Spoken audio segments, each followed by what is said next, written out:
Bienvenidos a Business Radio Televisión, el programa de los negocios, los emprendedores y los profesionales. Un espacio en el que escucharemos a los mejores expertos en temas de financiación, capital humano, digitalización, ingeniería, legislación y un largo etcétera, para tener información de primera mano y conseguir que nuestras empresas sean más productivas y eficientes.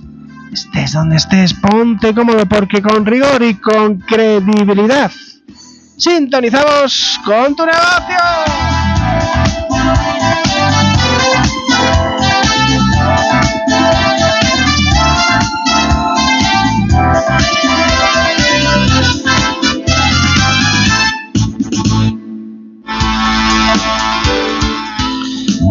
¿Cómo están, señores? Bienvenidos a Business Radio Televisión, este programa de enamorados del conocimiento empresarial.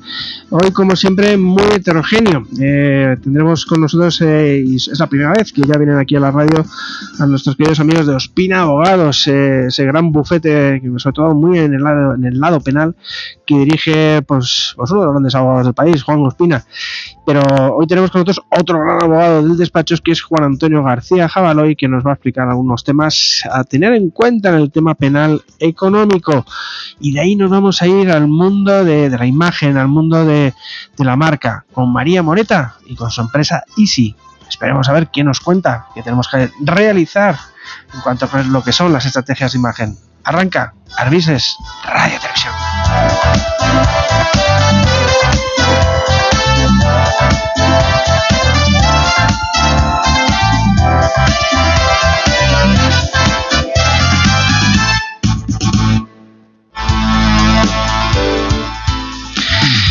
Y como les decía, vamos a iniciar pues un área que es muy importante en las empresas y que siempre miramos muy de reojo, porque nos da hasta grima pensar en temas penales. Pero es que también puedes incurrir en temas penales a nivel tanto individual, pero también a nivel empresarial. Y para eso tenemos a nuestros amigos de Ospina Abogados, que, como les decía, lidera Juan Ospina. Y hoy tenemos con nosotros a uno de los directivos, que es Juan Antonio García Jabaloy. ¿Cómo estás, Juan Antonio? Bienvenido. Hola, ¿qué tal? Buenas tardes, muchas gracias. Bueno, Juan Antonio, tú tienes un background, una historia muy importante a nivel jurídico. Dinos un poco quién es Juan Antonio y qué es lo que has realizado antes de llegar a Ospina. Bueno, es cuestión de años, pero sí, es cierto. Llevo casi toda mi vida profesional en la administración pública. He estado más de 25 años de fiscal. He estado de fiscal en el Tribunal Superior de Justicia de Cataluña, luego en el Tribunal Superior de Justicia de la Comunidad Valenciana, luego pasé de fiscal a la Audiencia Nacional, luego estuve 6 años y algo en Holanda, en la agencia Eurojust, que es la agencia de cooperación judicial en materia penal de los países de la Unión Europea. Volví a la Audiencia Nacional y después decidí dar el salto a la abogacía. He estado unos años en una firma internacional, en DLA Piper, y ahora estoy en Ospina Abogados. Qué bueno. O sea, que te has enfrentado a todos los malos, ¿no? Como buen fiscal. Los malos, sí. Así es. Pues, y cuéntanos ahora aquí en Ospina Abogados, ¿qué es lo que vas a desarrollar? ¿Qué parte? Vamos a ver, yo estoy en Ospina Abogados intentando desarrollar el área precisamente del que vamos a hablar hoy, de derecho penal económico. Tú al final has visto muchos casos de muy variada índole. ¿Dónde incurren las empresas en delitos en el ámbito del penal económico? ¿En qué aspectos? Vamos a ver, hay muchos tipos delictivos en el Código Penal en los que la persona jurídica, es decir, la empresa, no los cargos individuales, pueden incurrir. Aquí hay una reforma del año 2015 en el que ya efectivamente se dice en el Código Penal, el artículo 31 bis, que la persona jurídica en determinados delitos puede ser investigada y puede ser condenada como tal persona jurídica, independientemente de que también lo sean los directivos. Claro. Es decir, hay muchos tipos: evasión fiscal, blanqueo de capitales, todo tema de delitos societarios, administraciones desleales, estafas. Es decir, hay muchísimos, es decir, prácticamente todo el libro, todo el título dedicado a delitos económicos pueden ser cometidos por las personas jurídicas.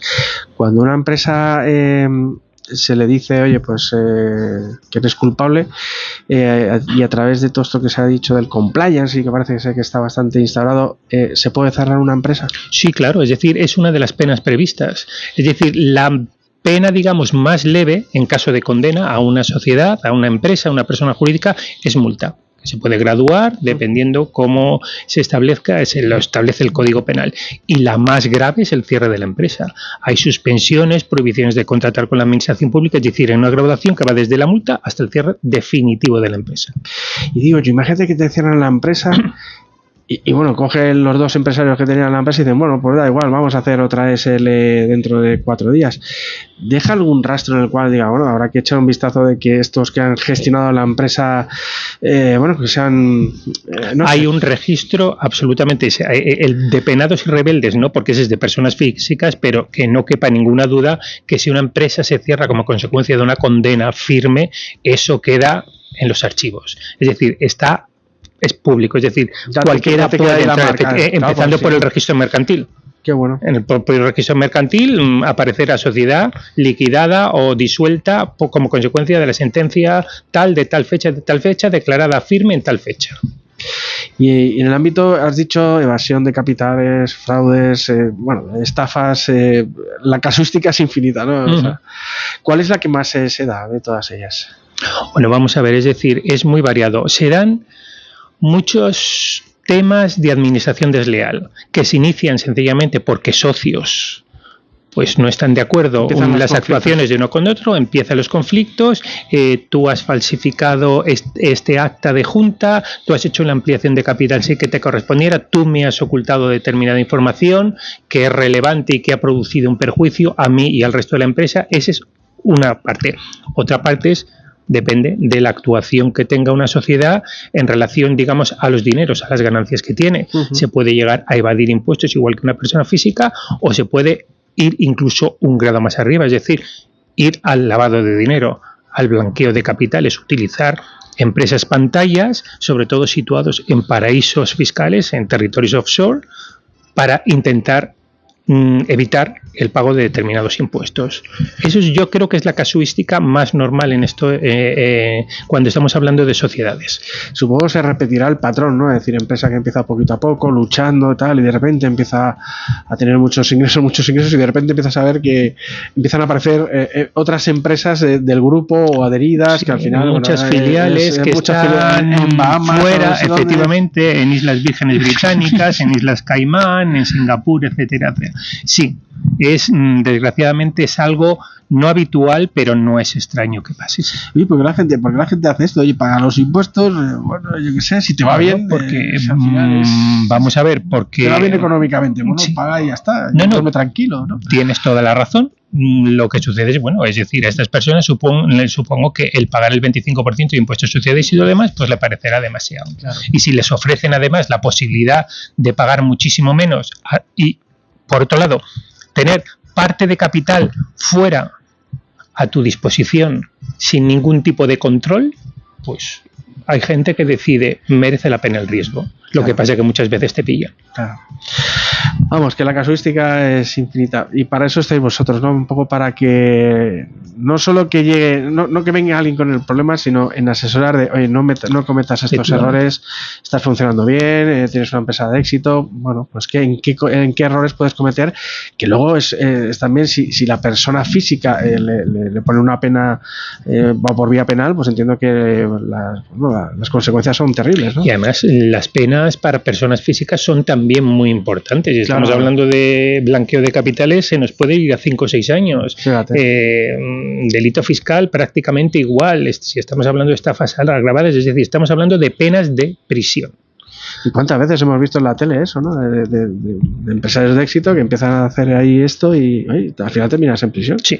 Yo no sé si es por mal asesoramiento o porque no se hace caso del asesoramiento que se realiza, pero en relación a lo que os he dicho antes, a nosotros nos llega desgraciadamente más que el tema de asesoramiento, es decir, ya llega con el problema, ¿no? Que me acaban de abrir un procedimiento por blanqueo de capitales. ¿Cómo lo hacemos?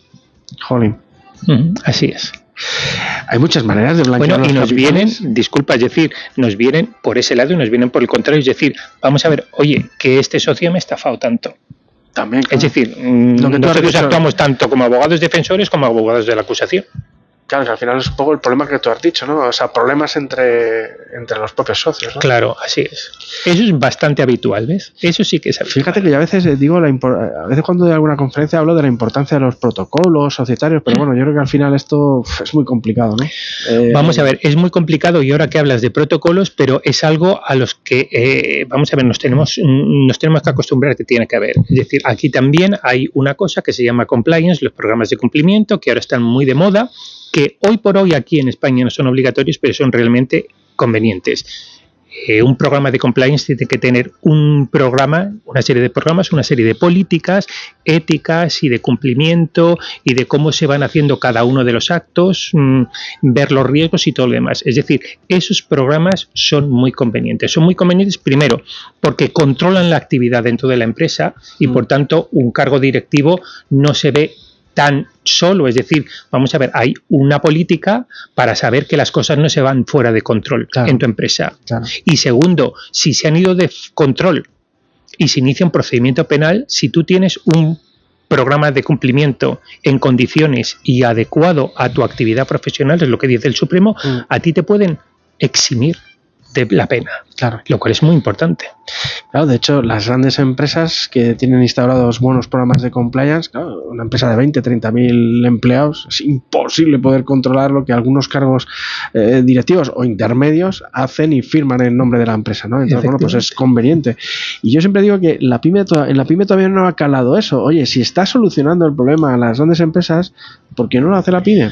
Pues porque, vamos a ver, primero, no es obligatorio y segundo, es una inversión más que tiene que realizar, porque no se trata tan solo de tener, es decir, de redactar un programa de cumplimiento con todas las políticas, ver los riesgos y ya está, ¿no? Es decir, el Tribunal Supremo dice que para que eso te sirva de algo, tiene que estar actualizado.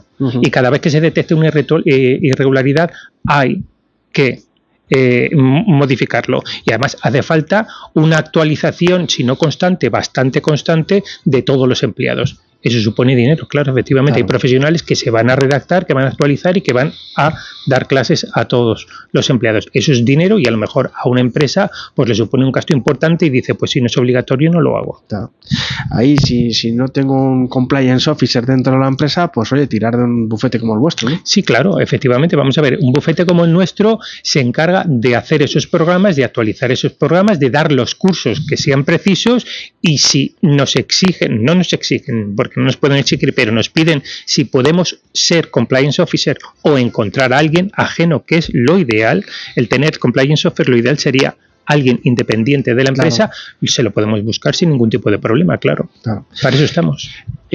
Mañana creo que tenéis un evento allí, bueno, creo que una compañera mía irá para allá en nombre de Art Business. Cuéntame, ¿qué vais a hacer mañana? Pues mira, mañana vienen dos figuras importantes de Colombia, un exministro de Justicia y el exalcalde de Bogotá, y voy a tener la suerte de poder departir con ellos. Vamos a hablar los tres en un desayuno jurídico sobre un tema mucho más específico, es decir, el principio de legalidad en materia penal y específicamente en el derecho internacional público. Yo lo que he notado es que por aquí en cuestión de año y medio he notado que cada vez van pasando más empresas más inclinadas a exportar, a poner negocios a nivel internacional, pero claro, me pueden meter unos goles. Si me fío de no sé quién que me dice que me vaya a México, que me vaya, yo qué sé, pues a cualquier país de Latinoamérica, de la leche, ¿no?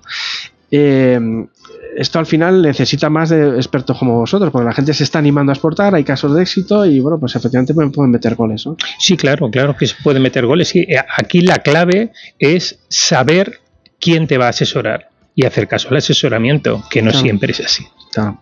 Al final, como tú decías un poco, ¿no? De decir, oye, paga un buen servicio, porque efectivamente las penas, si no tomas esos servicios jurídicos, pueden ser muy peores. Es que yo siempre digo, es que es un ejercicio de tranquilidad. Tú habrás pagado más o menos, pero el hecho de tú irte a la cama diciendo, he hecho lo que tengo que hacer y estoy cubierto, tengo las espaldas cubiertas, eso para mí no tiene precio. Claro que sí. Pues Juan Antonio, un placer haberte tenido aquí, ya sabes que es vuestra casa y bueno, pues mañana pues ya nos contará nuestra compañera qué tal ha ido ese evento, que bueno, además que creo que vienen dos importantes personas de Latinoamérica, ¿no? Sí, sí, es a lo que me he referido antes, es decir, viene un exministro de Justicia y el exalcalde de Bogotá. Casi nada, qué bueno. Sí. Pues Juan Antonio, un placer haberte tenido y pues nada, nos vemos, un abrazo. Pues muchísimas gracias por la invitación. Gracias. Adiós.